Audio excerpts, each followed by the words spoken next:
Hi, I'm Kenneth Wajda. I'm a professional photographer here in Colorado, and welcome to another one of my photography talks. Today I want to talk about gear. Specifically, if you can't afford a Rolleiflex and you would like something else that would be comparable, this Yashica mat is a really good alternative.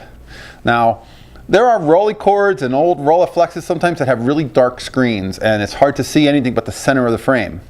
If you find a good Yashica mat, this Yashica mat has a really bright screen in it, and it's bright all the way to the corners. So in some ways it's better than a Rolleiflex. And they had two kinds of lenses on these. This one has a Yashica lens, and some of them had a Yashica lens. I think the Yashica was an earlier version, and it had less elements in it. And the Yashica is a little bit more desirable. Maybe it's a difference between a TLR and Xenar, or the next one up for Rolleiflex. But the point is, none of that matters all that much. A TLR lens I love on a Rolleiflex as much as I like a planar or a Xenar.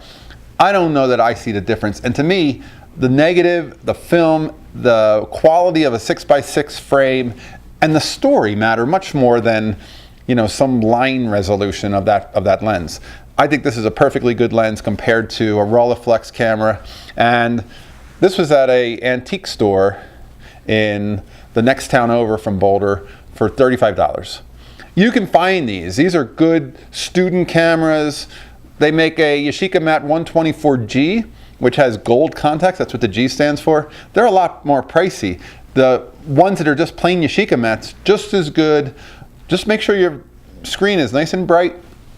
You can see more than just the center of the frame, and check the shutter speeds, check the apertures, make sure everything's working. And this one, they all are. And I would have as much faith in this capturing a good 6x6 story as I would a Rolleiflex any day. And certainly the Rolleiflex feels a little bit more refined than the Japanese clone, but if cost is a concern, this is an inexpensive camera, and they probably aren't always $35, but you can probably get one for under $100 if you keep your eyes open. Again, look at antique shops. Sometimes the antique dealers pick up stuff and they don't even know what they have. That's what the case was with this was. The dealer was actually at the store. It was a place full of little booths with different vendors, and the vendor happened to be there, and she's like, I have no idea anything about it. And she let it go for 35 bucks. So these are good 2¼ cameras. They're lightweight, just like a Rolleiflex. They're compact, and you can get them inexpensively, and they're worthwhile. So if you've shot one of these, put some links in the comments below, and if you're enjoying these, hit the subscribe button and I'll bring you some more. Thanks so much for watching.